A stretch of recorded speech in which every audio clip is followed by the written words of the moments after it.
Hey, everybody, welcome to the Home Care Forum podcast with your hosts, Sasha, Guillaume, and Emina Poricanin.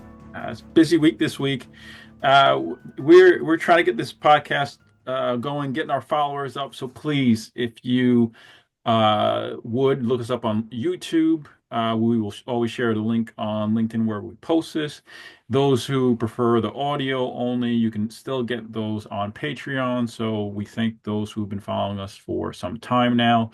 We have a special guest here today. Emina will do the honors. Emina. So before I introduce our esteemed guest, I just want to emphasize that we have quite the following on the podcast and audio channel. We're trying to get the YouTube numbers up. So help us out, share and spread the word that we are on YouTube. You can look at our pretty mugs there and not just hear our voices Yeah. and our expressions that you probably were wondering may reveal what we truly feel about some of the subjects that we cover. So you got to So keep a stone face. with that, Exactly. I want to introduce today's guest, Paul Essner from Risk Strategies. Paul was the head of TSG Financial for many years, and that's how probably many still remember him. But Risk Strategies is the name of the company, and Paul Essner is in the studio today with us to share so much. You'll see what we're going to cover. Paul is an insurance expert, but we're going to go all over because he's also a home care industry expert, having been around for so many years. Paul, thanks so much for taking the time to talk to us today. Welcome. Thank you. So much fun to be here. Thanks for welcoming me. Tell us a little bit about Risk Strategies before we get into home care. Really, tell us Sure. a little bit about your company. Sure. So I think many people in home care remember us as being part of TSG Financial. It was me and Ryan Pendrick and a couple of other people before that. We were acquired in 2016 by an international insurance and employee benefit practice called Risk Strategies. And we've been now part of that firm for 9 years. Risk Strategies is an international insurance consulting brokerage firm specializing in commercial insurance, employee benefits, retirement planning, and private client planning.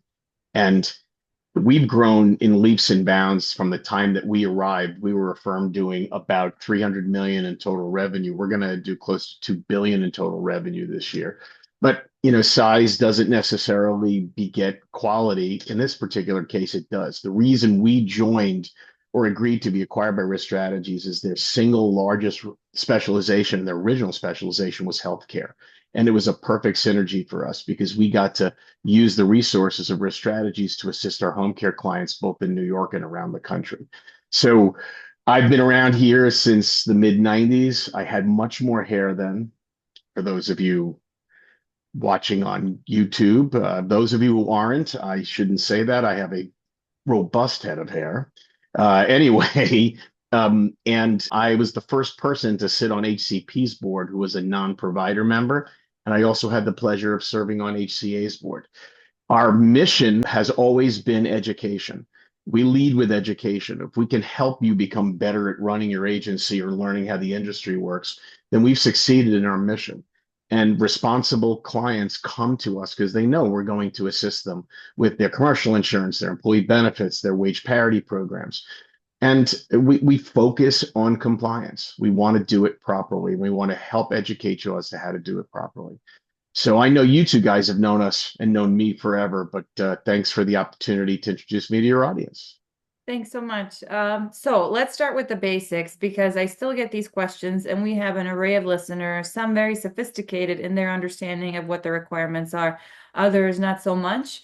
And I can't believe you've been part of risk strategies for 9 years. I feel like Nine only years. recently. Yeah. Okay, ACA, Affordable Care Act. Hmm. A lot of agencies think it doesn't apply to them because their staff are what they call per diem, right? They only work so long as the patient is alive and needs services.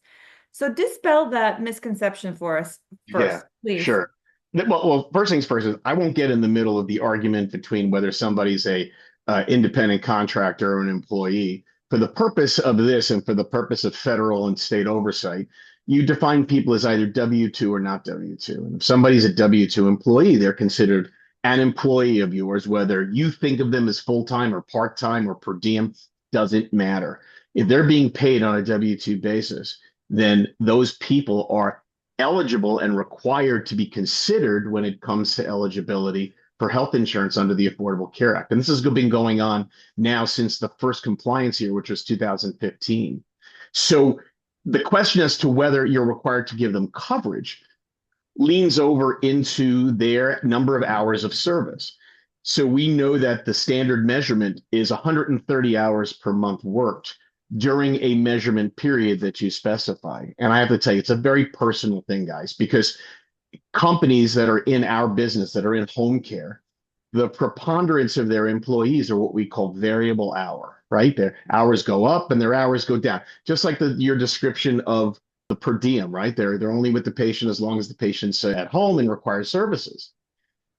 So because their hours go up and down, you look back on their prior months of service to see whether they averaged 130. And if they average 130, you're required to make an offer of coverage to them. So that's the myth. The myth is it doesn't matter what you think they are. It matters what the IRS and the state of New York think they are, which is W-2 or not. And can you speak to those agencies who decide to, when it comes to a wage parity, pay out the full wage parity, and how that eliminates or does not eliminate the need to offer the ACA benefit? Yeah, well, the fact that you make a compensation choice to pay out the full wage parity, which is as generous as can be, it's wonderful. Nobody ever argues with that. Still does not allay you of the responsibility of making an offer of coverage to the employees.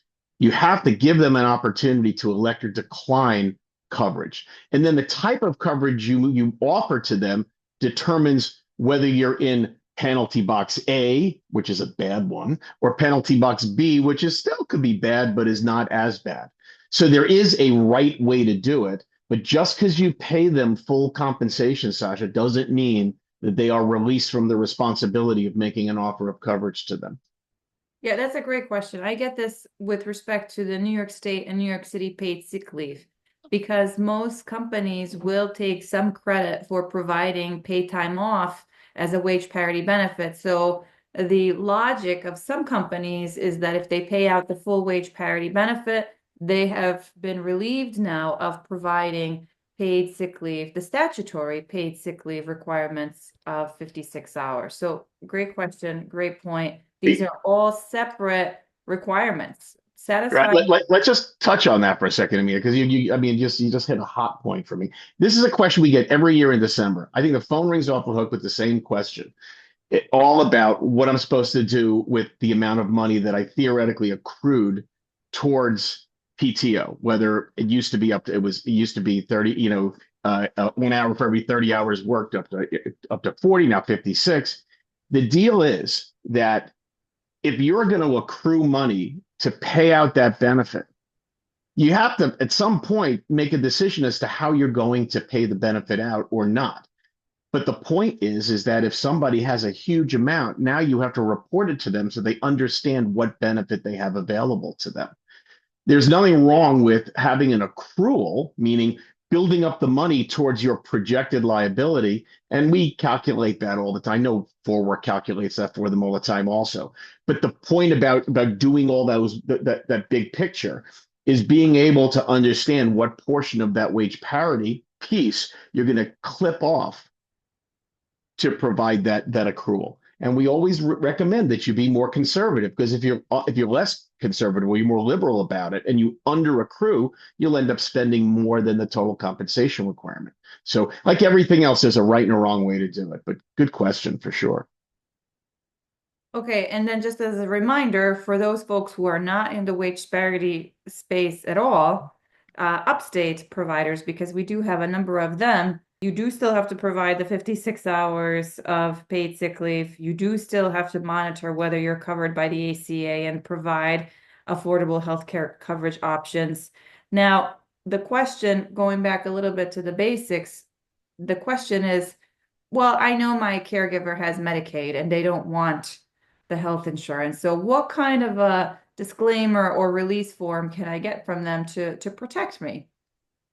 Well, if all the systems worked properly, you'd get a waiver from them in writing indicating that they were offered coverage, or the term in the law is they were given a qualified opportunity to elect or decline coverage. And they say, yeah, I don't need it. And at least once a year, they're given that option. The problem is that we always know that we're dealing with a relatively transient workforce, right? They don't come to the office too often except for in-service or other requirements. And it makes it very difficult to try to catch up to people to be able to get that waiver. So if you happen to not get a waiver from them, they could still go to the state of New York if they're not on Medicaid and ask the state of New York to provide them a health insurance benefit if they earn, for example, more than the Medicaid limit. And they're going to, the first thing that New York State's going to say is, hey, who do you work for? And they're going to go, I work for ABC agency. They go, great. Where are they located? Excellent, excellent. And then at the end of the year, they're going to come back and take a look at how you filed their offering. And if you claim that they made an offer of coverage, that you made an offer of coverage to them, but they claimed, no, I never got an offer of coverage, then you're in a quandary. It sounds like plaintiff's counsel are building their case as to how they're going to try to come after you because that benefit that was provided to the home health aide who went to the state is going to get clawed back. And that's not fair. It really isn't, because people need to be insured. But in the final analysis, if you can successfully, effectively get people to give you a waiver, that is the gold standard. And again, because we have so many folks who are listening who are not in the wage parity space, I just want you to talk to us a little bit about the worst case scenario.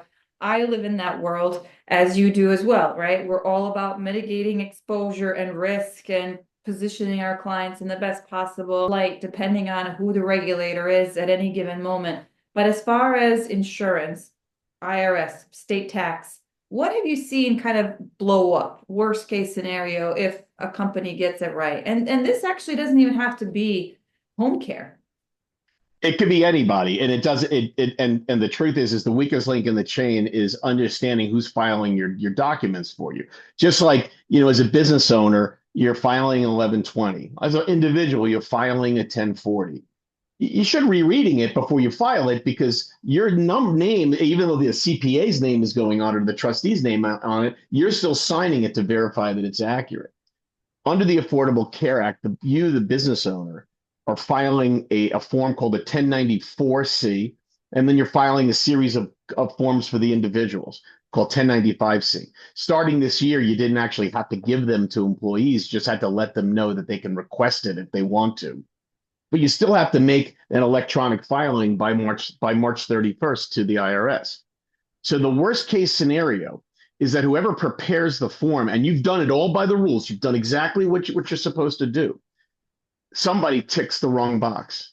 And the worst one we ever saw, and it's an agency that if I said their name out loud, the three of us and maybe 100 people on the phone would go, oh, yeah, I know who they are. They got a penalty bill for $9 million. IRS's letter is called the 226J letter. And then I get people calling me with their hair on fire. What happened? What happened? I said, all right, go get a copy of the 1094C that your payroll vendor put in. And it's very simple. I'll look at the second page of the form and I'll see the question that says, did you provide minimum essential coverage to your employees? Offer minimum essential coverage. And they check no. And then I go back and I go, why did you check no? Oh, because we give minimum value coverage to the employees, which is the step higher. But you thought too much. The question says, did you at least or at minimum make an offer of minimum essential coverage to your employees? We didn't ask you if you did better. So we've seen this, and it's gotten better and better over the years, but they check the box no for all 12 months. And then all the IRS does is they take a look at the total number of employees that you have, and they multiply the employee months by like usually $300, $350. It varies by year. Then they send you a big fat bill because the agencies have thousands of home health aides, and they don't care if they're full-time or part-time. They're sending you a bill for every one of them. And usually they're very easily correctable. Sometimes they're not. Sometimes they are a source of the agency not understanding the regulation and truly doing it wrong. Is that helpful? Yes, and let me share a bad story with you. But before I do that, just pivoting for a second when it comes to CDPAP and large bills, right? I have had a number of clients receive letters from the IRS saying, you didn't meet your ACA obligations because we're looking at your 941s, you've got all of these workers reported Right. as your W-2 employees, and yet you're not filing anything for them, or you're not indicating that you're offering them coverage. And then we get into this difficult situation of trying to explain for something that happened years ago why we were not an applicable large employer, because we didn't count the personal assistants as employees. Even assuming all the office people counted, we still don't have enough people to be a covered employer. And I'm sure you've seen a number of those letters with very large demands as well. Nuts. And it's interesting, when they passed the Affordable Care Act, one of the first things that they released in Federal Register was a case study. This is document that the federal government puts out that explains the law. So anybody ever tried to read the law? It's like visiting the sausage factory. You don't want to know how the law is made, right? You just want to eat what comes out from the other end. They released it was in February 13th of 2011. They released this Federal Register in which they were explaining exactly the problem of personal assistance, except they didn't specify New York State. And they said, if you didn't train them, if you didn't select them, if you were not responsible for overseeing them, then they're considered the common law employee of the consumer, or in their term, the patient. So the position people you would take is, well, that's what it says. That's the way I'm going to go with it.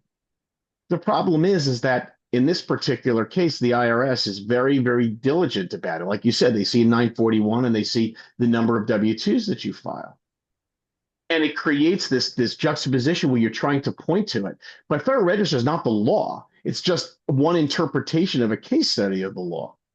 The law says that if those people are your W-2 employee, so I've had agencies that just don't put them in. They don't care.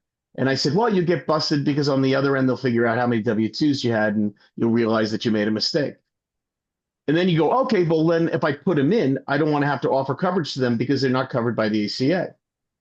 But then you go, well, if you're going to count them, you got to make an offer of coverage to them. And then in 2017, October of 17, wage parity came along for the PAs. And then we said, well, you got to spend the money anyway. So it came one of those cases in which people began offering coverage with a little bit more desire. But that is, it's an ongoing issue. And I think most agencies have taken a position and worked on it consistently as long as they didn't get burned. Has that been your experience? My experience has been that when these letters come in, the providers are generally successful in convincing the IRS that they are not an applicable large employer, that the PAs should not count as common law employees. There's some language to the ACA preamble regulations, and that suggests that in the consumer direct space nationally, there's no common law employer relationship. So even though these workers may appear as W-2 employees for purposes of the ACA in the traditional sense, they would be kind of an exemption or exception to the general rule. So, knock on wood, I don't have any wood around me, but knock on wood, I've had success with the IRS so far. We'll see. Yeah, but the funny part about it is go ahead, buddy. No, I was going to say, I think that this is a good reason to surround yourself with good people who know what they're talking about, whether you're joining an association or, dare I say, you're listening to this podcast, because I met these two at an association. And everything Paul was saying, my synapses were firing, because the idea that, I hire a consultant and they filled out a form application on my behalf and it's perfect. No, you're responsible. When you're getting slapped on the wrist or worse, it's you that's getting held accountable. The lawyer never goes with you unless the lawyer's in on the deal or whatever the bad thing. It's you. It comes back to you. But good people help you avoid those risks. So continue listening and make sure you're surrounded by good people. And these are two good people. Thank you, Sasha. I just tell you, when we take the position of, we don't file often on behalf of clients, but sometimes in special circumstances, like filing M1s for MIWAs or filing other more complicated documents for pension plans, we won't file them unless the client signs a hold harmless, which is code for, you better read what we're filing before we file it, because your name is on it. So Mhm. Okay, so I promised you my worst case scenario story. It's also going to segue us into the discussion of wage parity. So thankfully, I don't see a lot of enforcement when it comes to the tax side of how these wage parity benefits are treated. Again, Paul, you and I talk about this a lot, but thankfully there has not been much enforcement on that. You know, the cards, the cell phone benefits, the transit benefits. For a while, there was a bit of a question there. All these benefits that we know are treated as non-taxable bona fide benefits. In my experience, there hasn't been a lot of enforcement on that, even though we always plan about it, except in one case where the state tax department assessed millions of dollars in liability for a large home care agency covered by wage parity that was, putting $2 and some amount of money on cards for various benefits, not just transit, not just cell phone. And New York State tax came in and really called them to task. Explain to me how and why this is a benefit and why we can't tax it. It wasn't the IRS. It was not Uncle Sam. It was New York State. And they're still in the middle of that. I think the funniest example was somebody once, people call us all the time and ask us to bless something. I said, I'm not in a position to bless it for you. So ask me what it is. And it was an agency that had a lot of home health aides that were in from a particular ethnic market. And they wanted to make a deal with a supermarket to get supermarket gift cards. And behind the scenes, they were going to buy the gift cards at like 75 cents on the dollar. But they were going to take $1 worth of deduction by theoretically handing these cards. So I said, under what theory are you taking a tax deduction for that? And they said, well, I'm giving them a benefit. I said, no, you're not giving them a benefit that you can write off. It's wage parity just says, predominantly for the benefit of the home health aide. Give them anything they want. You could lend them your car. There's no rule on that. The question is whether you can take a deduction for it, just as you said. So I said, okay. So they came back to me about a week later and said, I got it, prepaid meals. I went, okay. So did you look at the rules of prepaid meals? Do you realize that you have to have a common place where people go to receive their meals? It has to be for a certain period of. I said, do all the home health aides go to the same place to eat their meals? Are they provided with that? I said, there is no circumstance that says this is okay. So you're not getting a blessing from us. As a matter of fact, it's the opposite. You got to be careful. This wasn't designed to be burned up. It was designed to be given to people for things that they really want, but at the same time, they may love a supermarket gift card. But you want to be able to take a tax deduction for it because that's where the quality of the benefit from a financial perspective comes in. Or you can do what Sasha said, just give people the condom. It's the most expensive way to do it, but I think you're going to get very few people arguing about it, Yeah, unless let me unless just of course point it kicks you over 138% of the federal poverty line. So let me just highlight the point that you made that I'm not sure is going to sink in immediately unless I repeat it. You can give a wage parity benefit and it checks that box. You've satisfied your wage parity obligation, but then there's a separate question about whether that money, the value of that benefit is taxable. And as an employer, because you're trying to keep your costs down, you want to be in that sweet spot where you're giving a benefit, you're not paying tax on it. And thirdly, the caregiver actually likes it, right? Because what we talk about a lot as well, there are all of these benefits that are on a card. The caregiver doesn't use them. Caregiver doesn't want them. They check the first two boxes for compliance purposes, but you've got a lot of people who are not happy with it. It may lead to attrition, no employee retention, etc. So really you want to be checking three boxes. But that's an important point you made. Giving someone a gift card absolutely is a wage parity benefit, whether it's a Visa gift card, whether it's a grocery store specific card, whatever. Yeah, it's a wage parity benefit. You check that box, but you have not necessarily checked off the second box, which immunizes you as an employer from paying tax on that money. That money is income to the aide, all right? Unless it is a bona fide benefit under the IRS rules, you as the employer have to pay tax on it, and so does the caregiver. right? That part is not often discussed. That is income to them. And they're getting off scotch-free as well. That's another reason why they like these gift cards with that are basically cash. They could go in and buy whatever they want that they would ordinarily have to spend after-tax money to buy. Yeah, there's also a couple of mixing of the streams versions where way at the beginning of wage parity, we used to see people putting in these forms of flexible spending accounts where they would accrue pre-tax dollars based upon the number of hours that you worked. So let's say, you started working on February 1st and Sasha started working on December 1st. You clearly had 11 months worth of hours and Sasha only had 1 month worth of hours. So by the end of the year, you had more money in your deductible flexible spending account while Sasha had less. No, sir, can't do that because flexible spending accounts have a thing called the uniform coverage rule. Uniform coverage rule says that regardless of the day you start, the only way to take a deduction is if everybody is given the same benefit.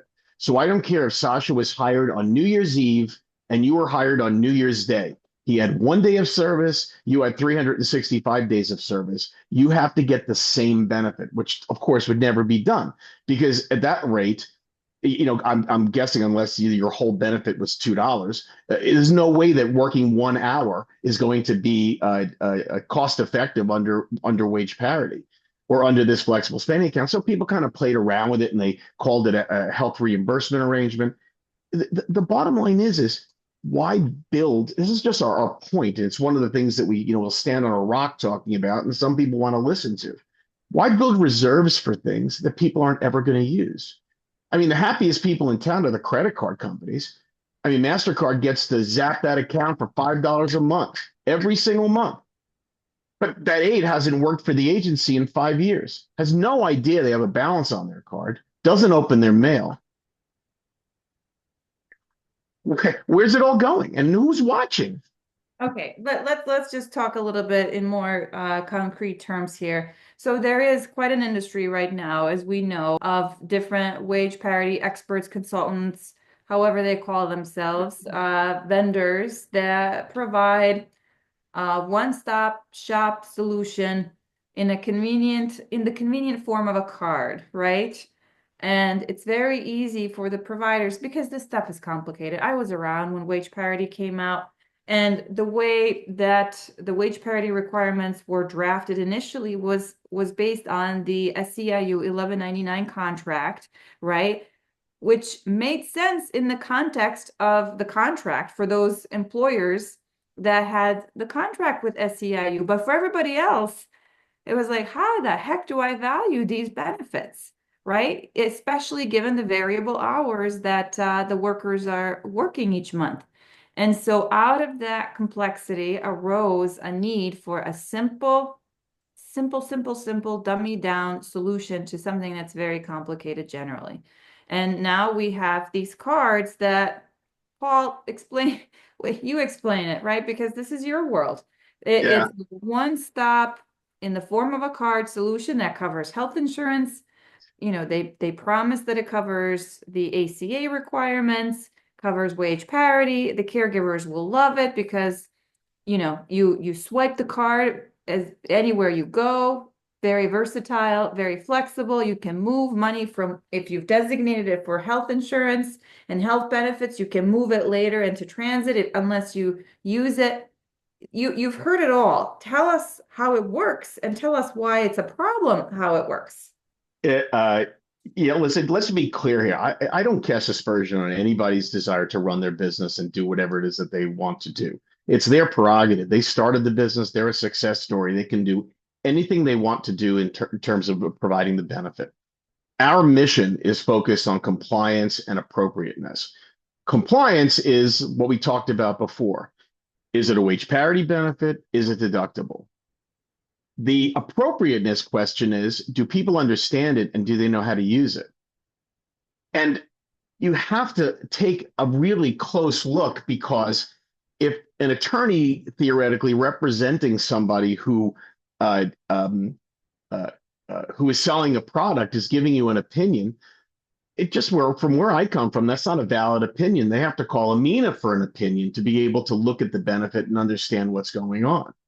So what's happened is yes, these benefits came out where you could flexibly move them from one space to another and put all these different benefits on it. And we know, as you said, that as long as the benefit is predominantly for the benefit of the home health aide or the PA, no problem. You have checked that box. The issue becomes, are you permitted to move the money from one place to another? Is there an IRS limitation to the amount of benefit that you can give to people? Even when you pledge it, how do you move it from a deductible to a non-deductible? Are you taking a deduction for it when you shouldn't be? All of those pieces have to be taken into account. And it's very interesting because often people send us literature from other providers, right? And we review it. And it's not clear. It just goes like in 9 directions trying to explain to people how the benefit works. And I don't pretend to think that, I don't believe that the intention is to defraud or the intention is to confuse. I think the intention is to want to give good things to people. But if you could first just explain it to people, you'd probably be in a much better position getting them to understand what it is that they have available to them. I mean, I get the debate all the time. We just had it this week with somebody about the deductibility of the cell phone benefit. And this is like an argument that's been going. I don't even know why it's an argument. Why do you think you can deduct the cell phone benefit? Because you clearly are not allowed to use that as an incentive benefit. That's very clear in the tax code. And then someone says to me, well, because they need to use the phone to check in when they get to their case, right? Because it's the app on the phone. Well, wait a second. So that's for work. Yeah. Okay, so it's a working condition that they need to have that phone in order to successfully do that. Yeah, so why is that a benefit? That's a working condition, Fringe. That's a benefit that's given to you, but you need it for work. As a result, you can't call it a benefit, and therefore you can't deduct it. You can't just say, hey, I'll give you $50 towards your cell phone bill. But the bigger concern that we have is the amount of unused benefit that's sitting out there. It's scary to me because I think that this is dollars that belong to the home health aides, the weakest link in the chain here, the people that really deserve to get a benefit. Can I tell you a little story about a project we worked on? So we worked on this project with an agency that called us, and I think I've mentioned in the past, there's a form of the health insurance coverage that the IRS recognizes called minimum essential coverage, or the acronym is called a MEC. And what a MEC is a benefit that under the Affordable Care Act is the baseline of all coverage. It's just preventive services. It's getting a checkup. It's getting an immunization. It's doing the types of required services that the IRS, that the Affordable Care Act wants you to be able to do in order to be able to satisfy your need to take care of yourself. But the kind of paradox of it is if you go into the doctor and the doctor finds something and decides to ask you to go to the next step of diagnosis and treatment, the MEC provides no benefit for that. It only provides the diagnostic service. So in order to satisfy the first a penalty under the Affordable Care Act, all you have to do is make a MEC available to employees. Now, because the MEC rarely gets used in its own form for 2 reasons. Reason number 1 is most home health aides and PAs, and when I say most, I'm not even talking about 51%. I'm talking about the majority. We can all agree receive their benefit from some type of public assistance, including Medicaid or Medicare. So what do they need a preventive benefit for when they're already getting it from another source? But the agency wants to say, we gave it to them so we can check the box on the ACA. So as a result of that, they start paying every single month money to an administrator, to an insurer, in order to build up the money to pay these claims in the future. But the claims never come in. And when the claims don't come in, all this money that you've set aside for people that will never use it, don't even know it exists, and don't even know how to use it, is incredible. So we had an agency recently on Long Island that called us and said, we've noticed this and we've heard you talking about it before. We really want to look into it. And I said, okay, this is fun because it gives us another case study opportunity. So we went to their administrator and we said, could you please provide us with a simple thing that anybody on the phone could call up and ask for? Could you please provide us with a full utilization report showing how much money was used by our participants over the last, say, 3 or 4 years, and then how much money was paid in and how much administrative expense was spent? Well, what we discovered was barely 1% of all the money that was paid in for these home health aides was ever used to provide benefits. The administrative expenses were paid. Sometimes some of the underlying insurance benefits were paid, but very little preventive mech care was ever used. So the agency came back to us and said, "What'd you find?" I said, "Well, here's the facts." And they said, "Well, that's ridiculous." I said, "What's more ridiculous is what are you going to do about it? I mean, that's your money." "No, no, it's not your money. It's money that belongs to your home health aides." So we started a project where we wanted to see if it was possible to return the money to the aides. Time's gone past. It's over. 2024 is over. Could we return the unused money to them? I want to tell you that when the project was over, we had redistributed $1 million to the most needy. And we had a Zoom call just like this, except there were 60 people on it. That's the number of people that came to the Zoom. And what we told them is we're going to deposit this money into a retirement account for your benefit. It's your money. If you want to take it out, go take it out. But I want you to know that you're going to be really surprised at how much money is deposited. And there was a large cross section of people that were given 10,000, 15,000, 8,000, 6,000, real money that belonged to them. But now the agency had the problem. How are they going to offer health insurance? So we have another solution for how to do that, but that's for another podcast. But could you imagine the experience of you as an agency owner going back to your home health aides and saying, I noticed that a lot of this benefit wasn't used, so we want to give you the money back. Think about that. What we said to the client is you need to take a victory lap. You did what's supposed to be done. And we were so tickled to be part of the project. It was awesome. And we worked with their attorney, we worked with with their financial representative. We did everything. But in the final analysis, we talk about accountability. It was up to them to make the decision to do that. And I got to tell you guys, it was a joy. That's a very great story, happy ending to share because, from the beginnings of wage parity with the captives, I'm sure not all that money was found, and it's probably somewhere in countries where there's no extradition for financial crimes or some communist country where there's no extradition treaty, right? So, there's plenty of money out there somebody can go find and maybe do this redistribution. And, where the cards do work is limited because it depends on how the companies are set up, right? If you're going to a pharmacy and the pharmacy is not set up on the back end, coded properly where you can use the card, a lot of these workers live in areas where it's a mom and pop bodega or that's convenient to them and they can't use the funds. So in some instances, it's not that you can't use it. It's limited where you can use it. And it really is a lot of money. But also, Sasha, the time has gone past. I mean, we're talking about money with whiskers on it. Right. And then ask them the question, where is it? It's sitting in somebody's bank account. We don't know where it is. I mean, the concept, you understand the clever concept of the captive was that the captive is actually an insurance company. So what happened is that the captive manager created this insurance company and said, we're taking the financial risk.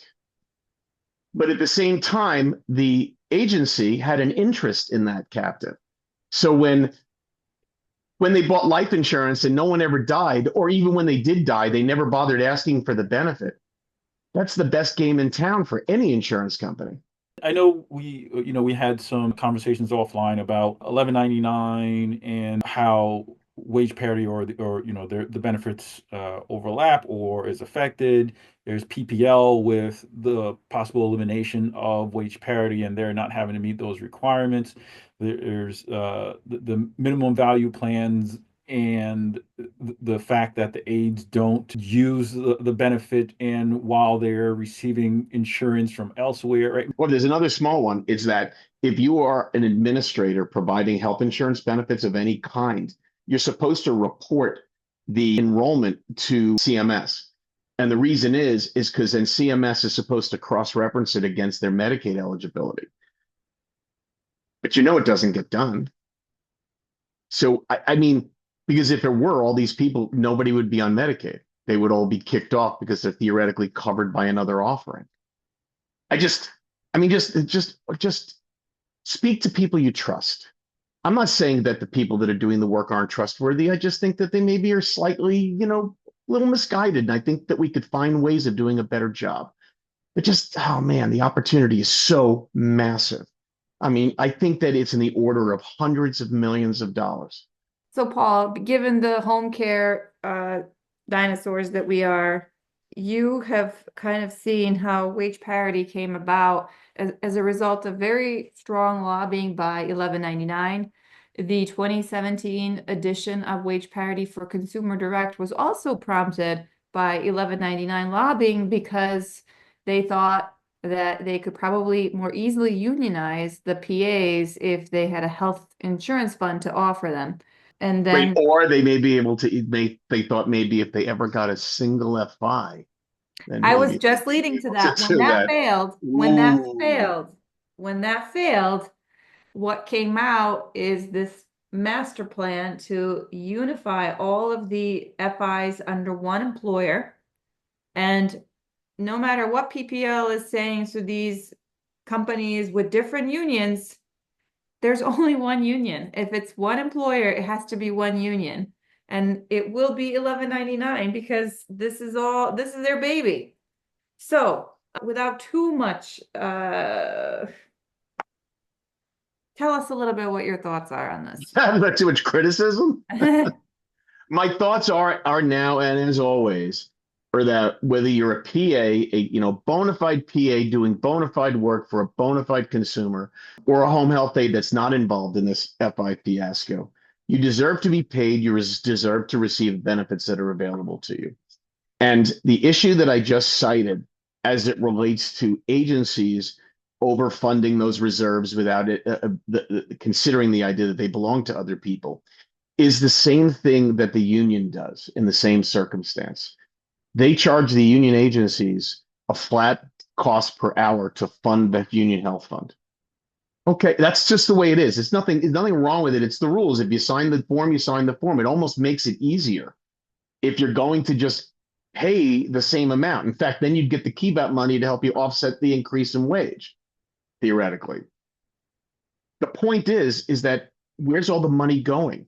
And wouldn't it be nice if people got paid more because they have other resources to receive their coverage? I think Emina, from the time wage parity started, we looked and said that wage parity and the ACA do not contemplate each other. I remember going to Kemp Hannon's office to explain the Affordable Care Act to him and his staff. And I worked charts and like it was early, PowerPoint, and we had things jumping off the screen, but I was making a point to them. There's no way that you could use the money that's available in wage parity to fund the requirement. And that's why the number went to 409 in 2015. So we're back in the same set of circumstances. Is if the union really wanted to take care of their people, if they waived eligibility under the benefit, they should get the money. But I don't know that that'll ever happen. It's very hard to give it back once you have it. But maybe the new union leadership wants to be more aide-centric, and that would be a wonderful thing. Agreed. You're alluding to the infighting among SEIU 1199. I think we've touched on this a little bit in the past podcast, but I just want to mention it here because I'm surprised how few folks know about it. And the reason that it would be significant is because simply this particular union has so much control over the home care politics, home care policy, home care laws, and the current leadership has been in their seats for decades. I think it is time for some new blood, for a fresher look to things. I don't think the current leadership is in tune with what their members want. I've been saying that for many years. It's very frustrating when I'm negotiating a new contract with them to see just how out of touch they are with their members. So I actually do hope that there's some new leadership there. But for those of you who are listening who may have a contract with 1199 and you're not aware of this, please reach out. There's definitely stuff you should know. And if you want to be on our podcast to talk a little bit about your experience with 1199, we'd love to hear that as well. Okay. Paul, thank you so much for your time today again. Any last words that you want to leave our listeners with? Number one is it's a joy to be with the two of you. I've known both of you forever. You can look us up at risk strategies, risk-strategies.com, or just come to a association meeting, call Emina and Sasha. We don't discriminate against small agencies. We only want to work with people who are responsible and want to know how things work. And that to us is a joy. So just please reach out and ask us questions. If we have an opportunity to work with you, great. But the most important thing is that we can find opportunities to take care of everybody, make everybody feel good about what they're doing. Wouldn't you agree? I would. Agreed. Can I take a point of personal privilege? Just a couple of things. Influenza is really taking a toll in New York, at least. I believe it's nationwide. Just like I'm wearing my mask. This is not an ascot. It's a mask in my office, and especially hearing about the neurological effects, stroke, seizures. It's people are ending up in the hospital for that. So take it seriously. We had the first measles death in the U.S. In years, as they just had a cabinet meeting where the new elected Health and Human Services. Kennedy was just measles happens, and but the first death happened. So whatever. Point of personal privilege. Lastly, Emina and I have we've been playing around with ChatGPT. We talk about it all the time. And I think we can share some of that. I went to the HH Exchange Consumer Summit, and there was a lot of conversation around that in the room and what their technology is going to do. And myself with other owners of how they're using it. It's fascinating. So I'll share that in future podcasts. If we end up getting any affiliations with the ChatGPT apps or sites or what have you, we'll share those, because for me, what I'm learning. And it gets fascinating. I probably use that so many times. Is figuring out which apps do what and how to use it, and it's awesome, absolutely awesome. So with that said, Emina, if you don't have anything else, I'll close out. This has been the Home Care Forum podcast with your hosts, Sasha, Guillaume, and Emina Poricanin, special guest Paul Essner. Thank you. Like, follow, share. Again, watch on YouTube. We're still on Patreon for those who are following there. Thank you.